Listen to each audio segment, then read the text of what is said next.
Hey y'all, hey, welcome back to A Good Things Marriage Chats. I'm Tiara. And I am Adrienne and Tired. Welcome back. Welcome back. We appreciate you guys for joining us today. Don't forget to like, comment, and subscribe so that you don't forget or miss out. So you don't miss out. I don't even know what I'm saying at this point. So you don't miss out on any new episodes. Today, as you see, we have a beautiful, beautiful guest. We love her. She's like our auntie. She's part of our wise council.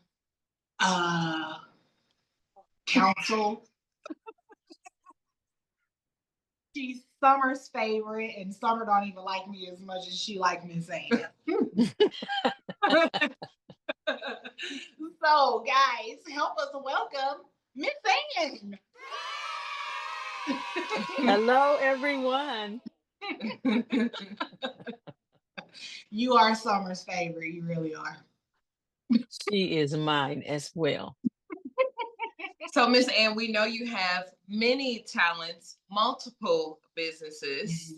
But if you could just give us just a little bit of your background and what you do.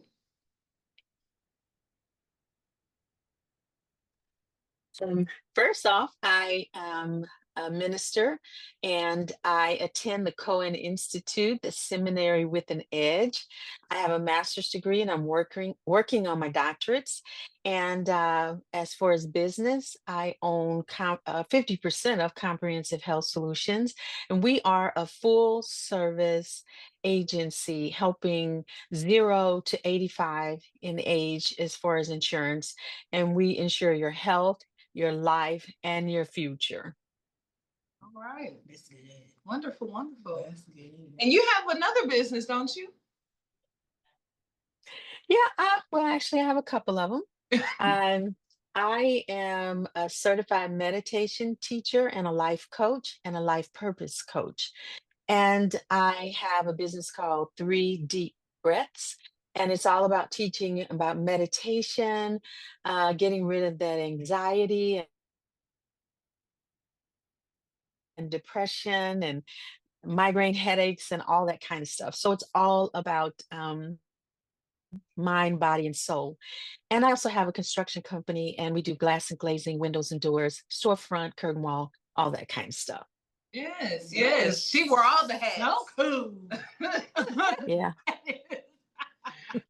So we were definitely glad to have her here today.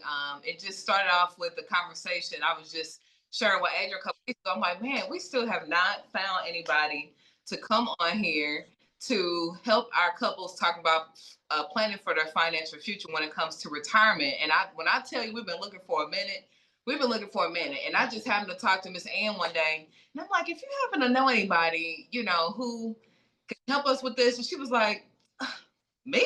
Duh. Oh, I didn't know. I knew you did the health insurance thing, but I didn't know you help with that too. So here she is. So we're definitely gonna have her on today. Yes. So, Miss Ann, we specifically, I'm sorry, we get into the meat and potatoes. We get into. I didn't want to take her spot. I'm sorry, y'all. The sleep is taking away my hunger for the meat and potatoes. But we got our meat and taters. Let's go ahead and get into the meat and the taters. We wanted to specifically help out our couples, and we know that, whether engaged going into this as a new thing, whether you are in a marriage or been in here for a while, it's very important to plan for retirement. I think sometimes it's kind of like back of mind until you really start getting up in age. And, I know at least for my husband and I, as long as we've been together, when we first got together, like even when we first got a job and had the option to looking at Roth or 401k, we just trying to get by. We're not even thinking about that. I'm just trying to make sure I can pay the bills. But at the same time, we really didn't have any counsel. We didn't have an advisor or somebody to help us to figure out small ways that maybe you can start doing that. Even if you can't do a lot in the beginning, there's still measures that you can do. So we want to help our audience to get some tips and pointers on how that can be achieved. And, either way, it's not too late. Where can we start? Yeah. So Miss Ann, what would you say are some of the first steps towards working plan? Well, there's a couple of ways that couples, once you come together, and actually you should have a meeting before you get married to figure out where each person is and decide where you want to go and how you want to retire. So, the retirement is the most important thing about saving money. You're saving money so when you retire, you still can live well. And so, your main objective is for both parties to work together in unison to save money on whichever plan you go with. And I always tell people to diversify. You don't want to have just one plan. One of the big mistakes people make is you were just talking about, the life insurance and the 401k, or if it's a nonprofit, it's a 403b. And so, one of the big mistakes people make is they don't participate. So you're losing if they do a match. Just say, for example, a company gives you a match of 3%.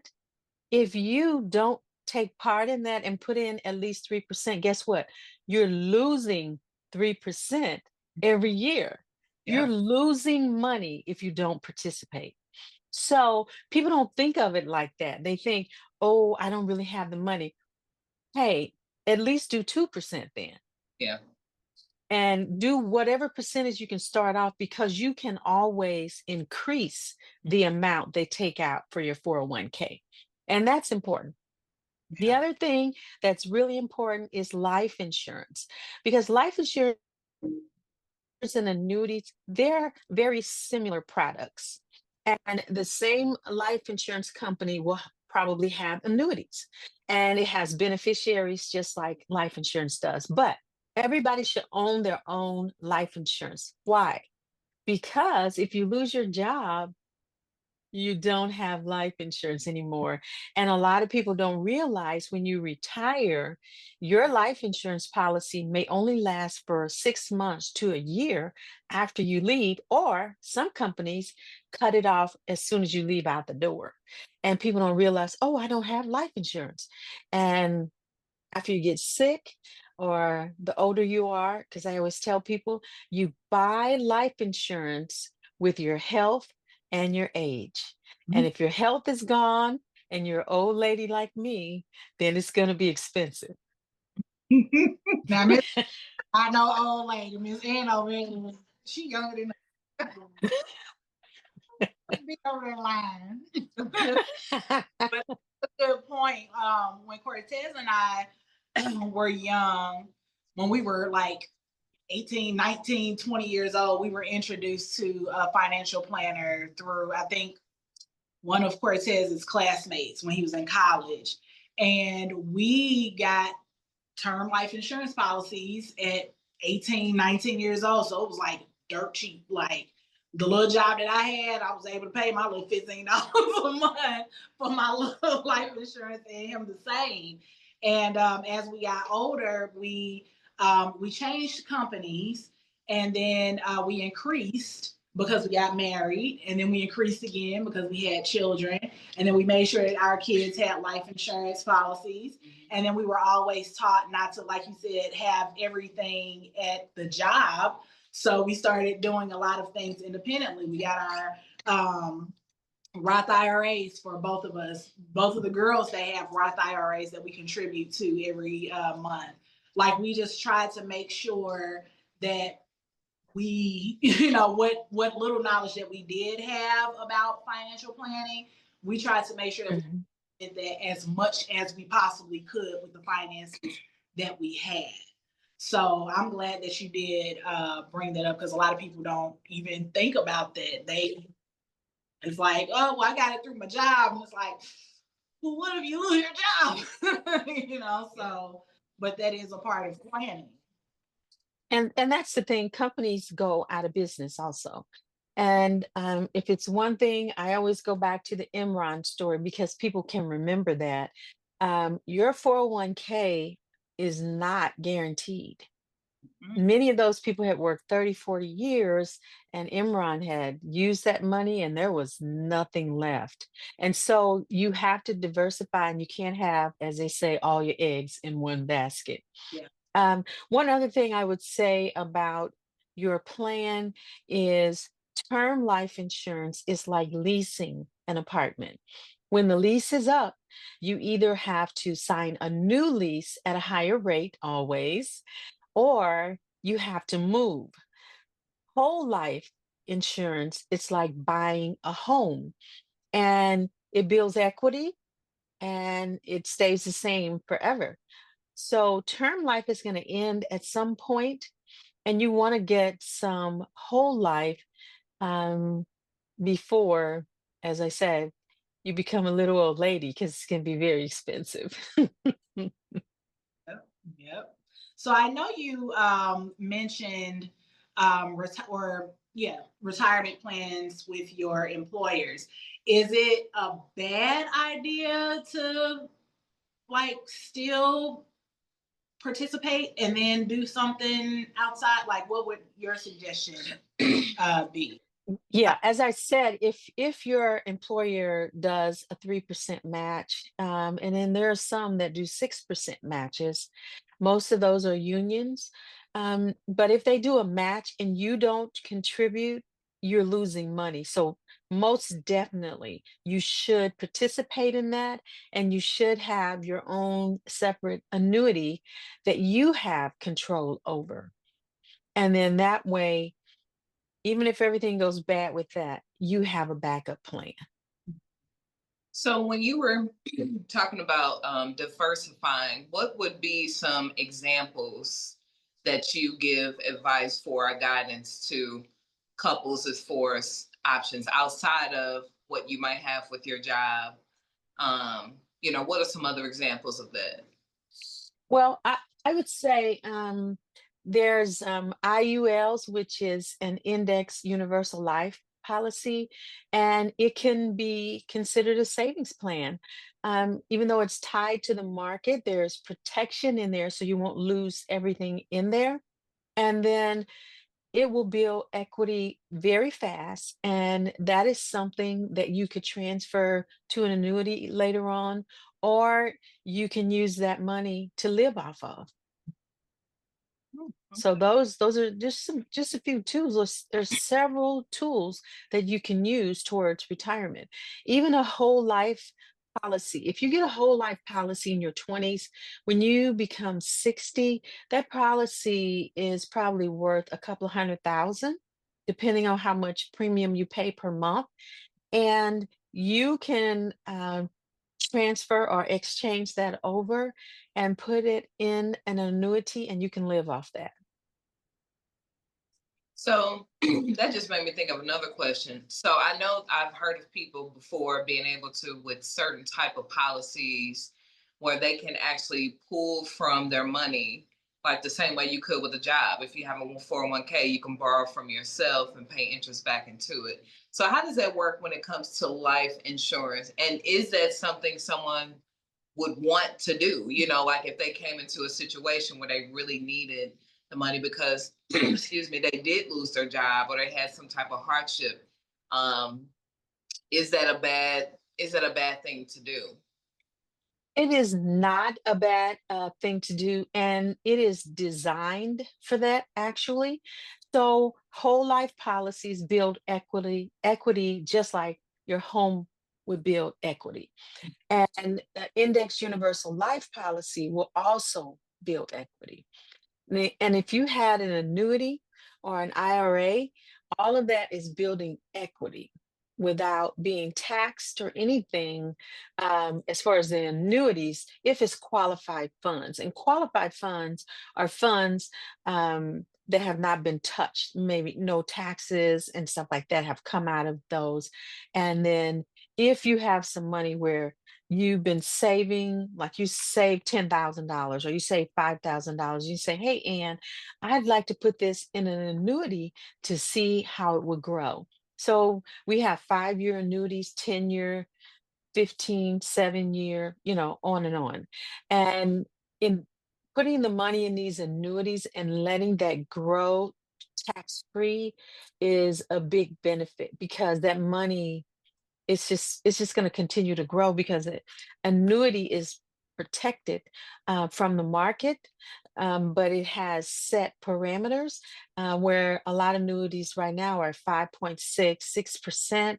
That's some good money right there. Very good. Now, with annuities, because I know some retirement accounts have a cap on how much you can invest or contribute to every year. Does an annuity Mhm. have a number cap on what you can? So Roth IRAs, there's a cap. So annuities and IRAs are like twins, or maybe not identical twins, but twins. And that it's the same kind of product. And so Roth IRAs have a cap, and it depends on your age how much you can put in. If you're 50 or 55 or older, you can put in more per year. But annuities, you can put $1 million in some of them. And I know I have one that you can put $750,000 into it. And so, but I would not put the entire 750,000 in one place. As I Okay. said, diversify is the way we want to go. Yeah. Now, I know that you kind of talked about some of the don'ts and the mistakes that people make.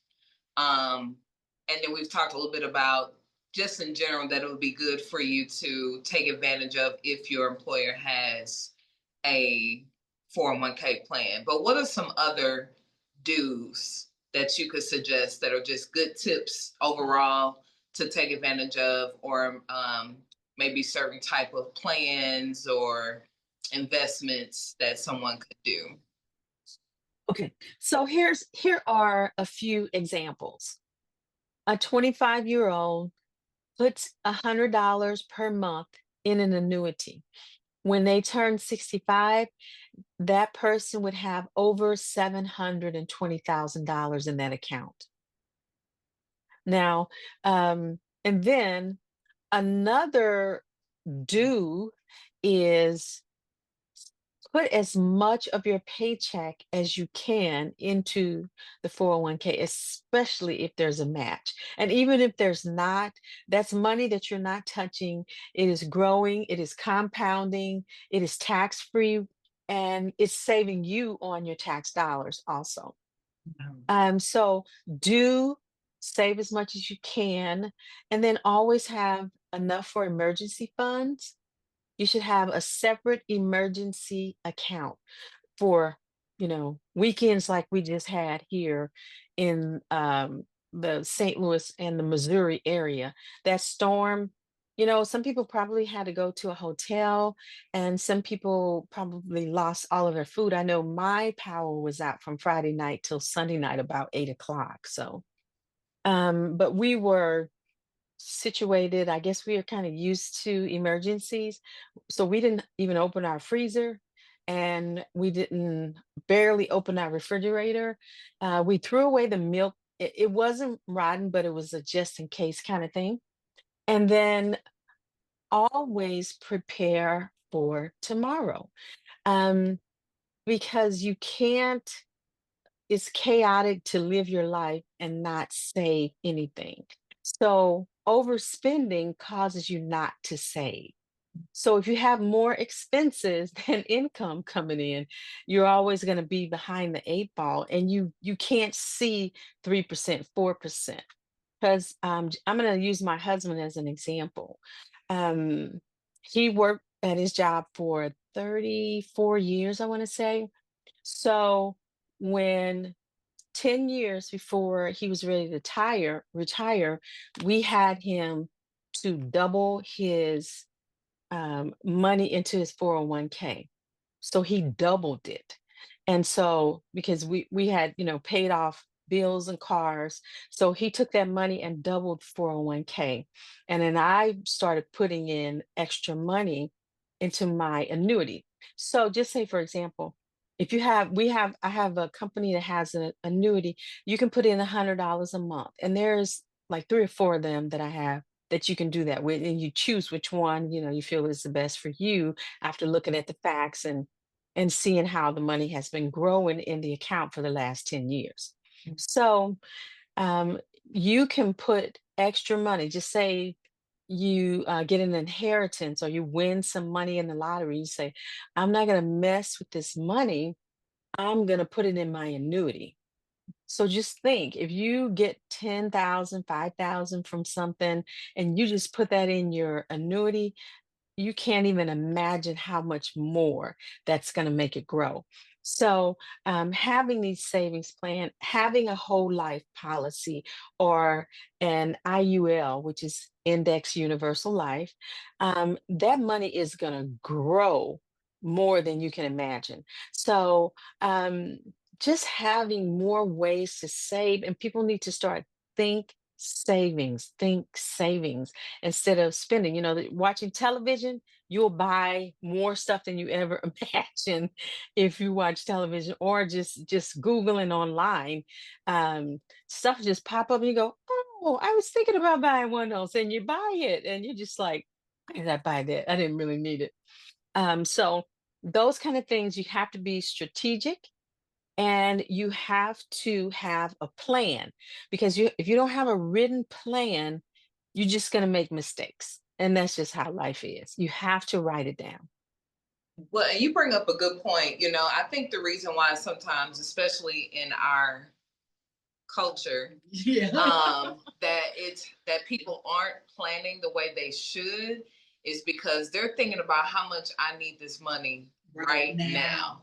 And so I think it would be easier if somebody could look at, like, okay, but if I save this amount and we stay with this plan, like, Mhm. we get to retire, because it's enticing to think about retiring today. You ain't got to work no more. Right. But if somebody was to put together a plan and see, like, man, if we really were to save, then by the time we're ready to retire, we would have this much money. And so my question is, how does someone figure out how much they really need to survive when it comes to retirement? Like, where do you even start with that? Or is that something you should just, like, hire an advisor for? Well, I guess I would say I'm an advisor, and I would tell you that you should contemplate 75 to 80% of the gross amount that you make right now in retirement that you will need to live. And you need to decide if you want to travel a lot, or if you want to, you know, make whatever monies you have work. If you want a certain lifestyle, then you can kind of see that that's an expensive lifestyle. So you may plan on working till you're 75 until you calm down. And then they're raising the Social Security age. At least they're trying to. But the average retirement savings um, for age groups is from 0 to 25, $6,200, and that's the average balance. And the median balance is $1,786. Now, just say 35 to 44.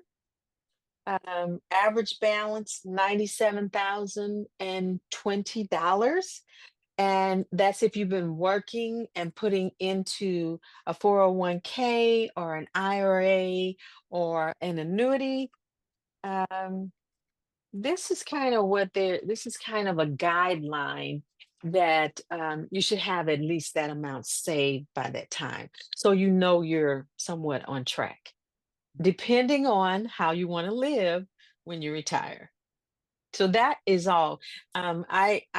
Always remember this lady said, I don't know how much money I'm going to need in retirement, but whatever I have, I'm going to make it work.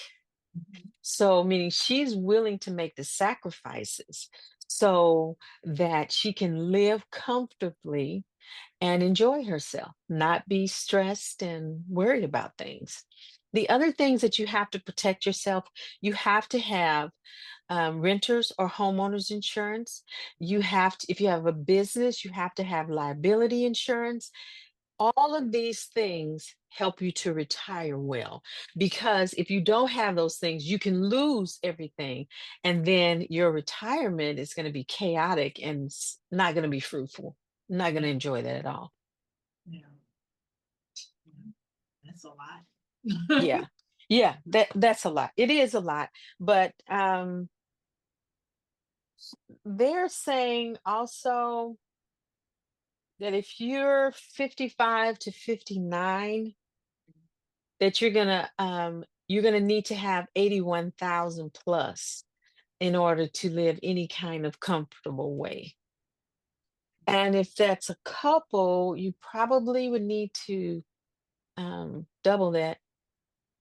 Yeah. So, and then if one is an extravagant liver and the other is basic, then you might make it.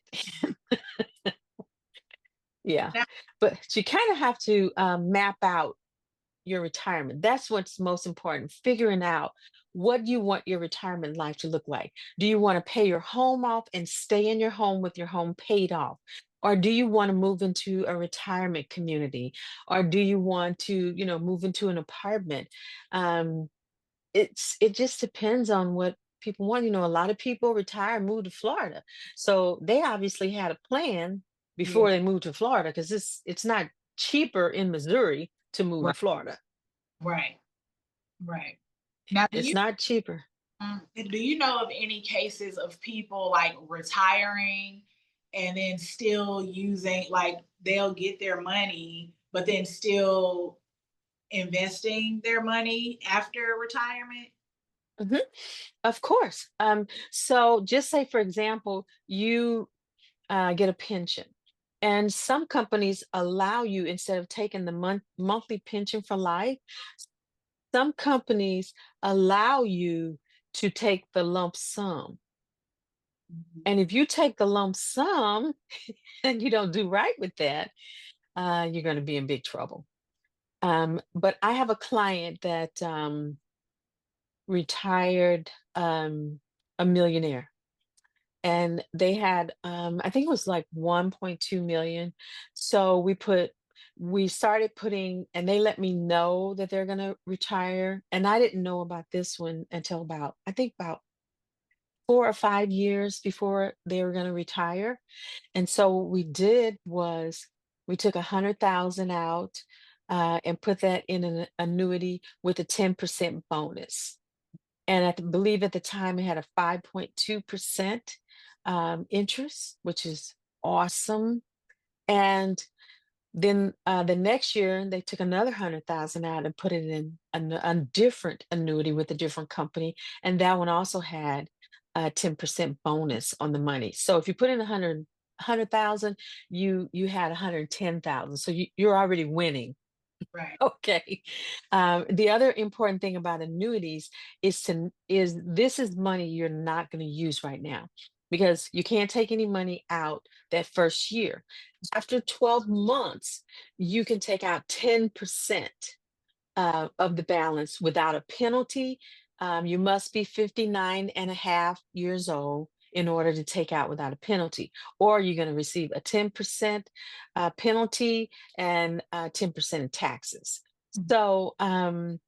So some have, the penalty term is 5 years, 7 years, it could be 10 years. They now have 5-year annuities, and I have one 5-year annuity that is at 5.66%. And if you don't take any money out, for the first 5 years, you get a 9% bonus. So those are the kind of things that hardly anybody knows about, but this can benefit the family greatly. I mean, it when you see your money growing like that. And then I had another customer that this customer put roughly 600,000 into an annuity, And this one was a 5% bonus. And after the first year of retirement, they wanted to pay off their car, I think. And so they took out the 5% and they pay their car off. And then a month later, they looked back into their account and it was back up to the same amount they originally had put in after taking out $38,000. Yeah.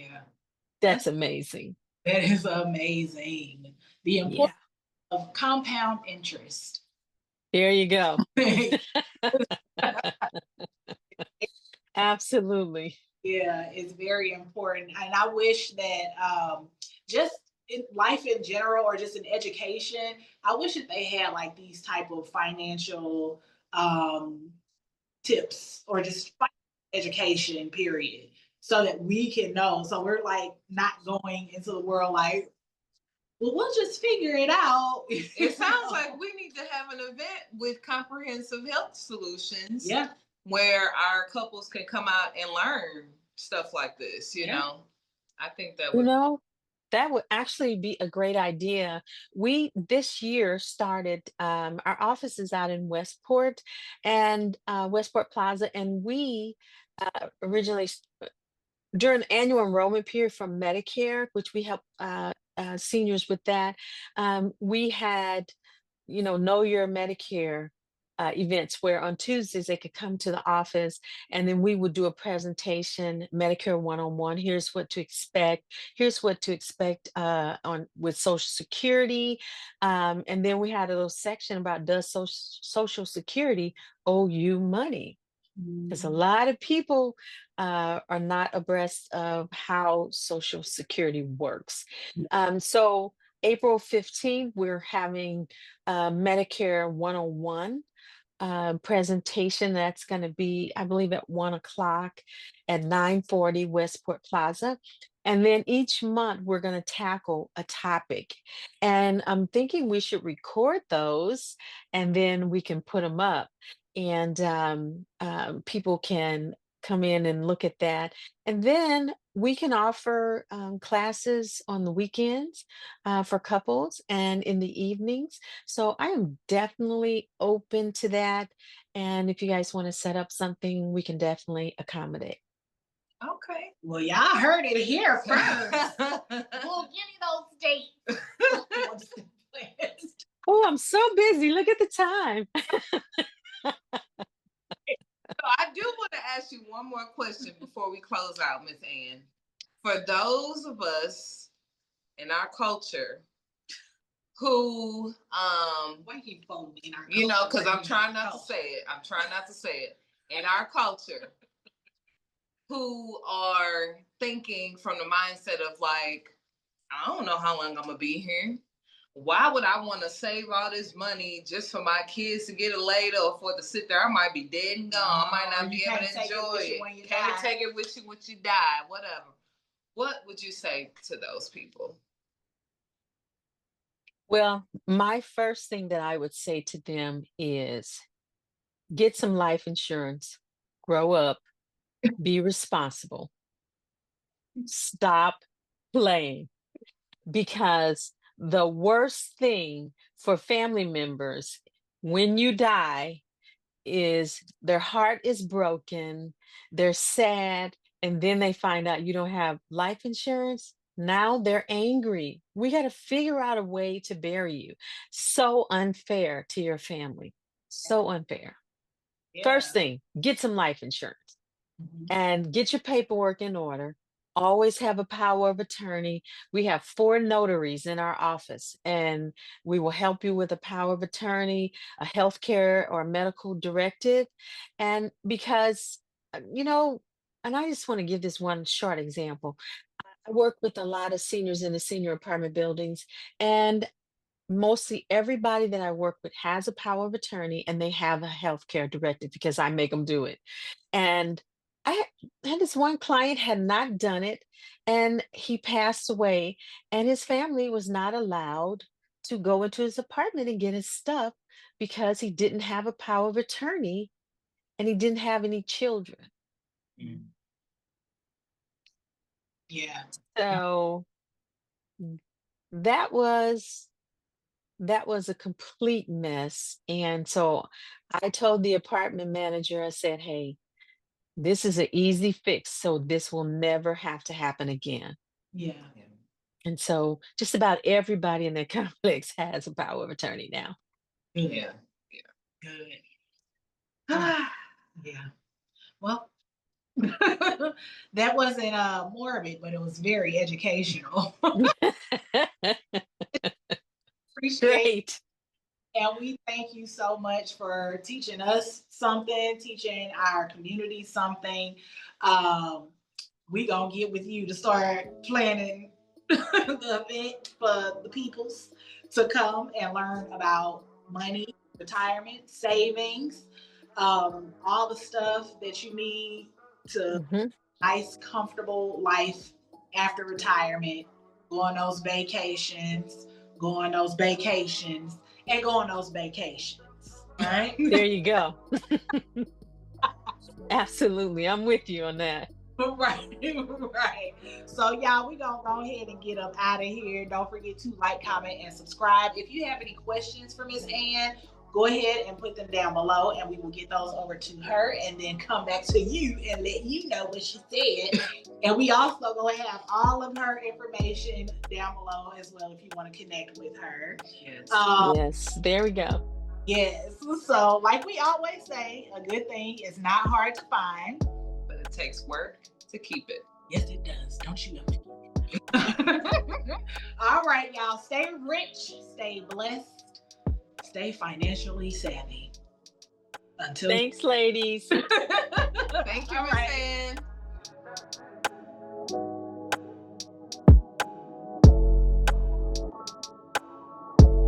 Hey, family. This week's highlight is Comprehensive Health Solutions. Insurance is not a fun thing to talk about, but it is very important to have.